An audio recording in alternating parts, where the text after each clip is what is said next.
stopped falling hours ago, but I still hear it in my mind, like echoes of the hardest nights I thought I'd never leave behind.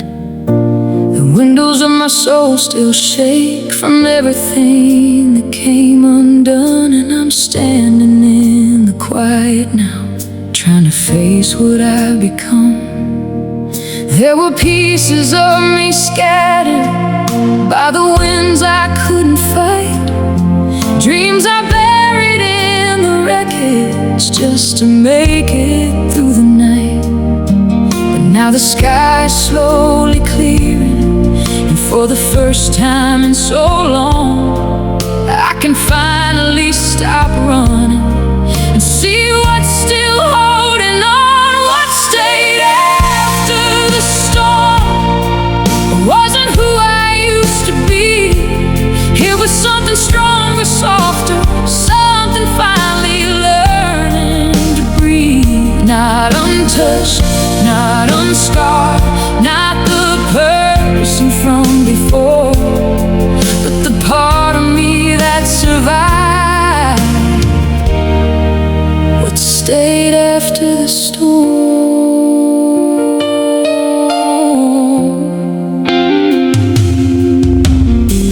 I used to think that healing would feel like being whole again, like somehow I could go back to who I was back then.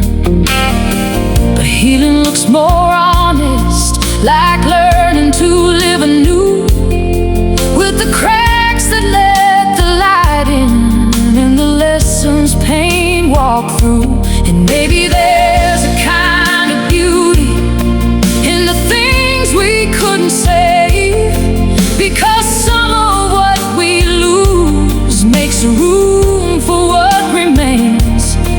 And I can feel the warmth returning, even if it's slow to start, like the morning after darkness, finding corners of my heart. What stayed after the storm was a soul that still believes that even after devastation there are reasons not to leave.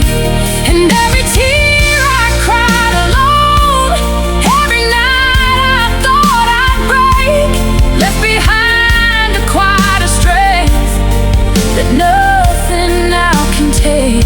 What stayed after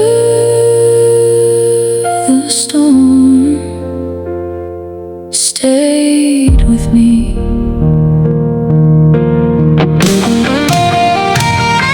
And maybe storms don't come to end us, maybe they come to reveal what fear could never wash away, and what time could never heal. Maybe strength ain't being untouched, maybe it's surviving the rain and still finding a way to open your heart again. What stayed after the storm is finally learning the light, learning not every darkened sky was meant to steal my life. And I don't need to be the same to believe I still belong, because the strongest part of me is what stayed after the storm. And maybe healing isn't becoming,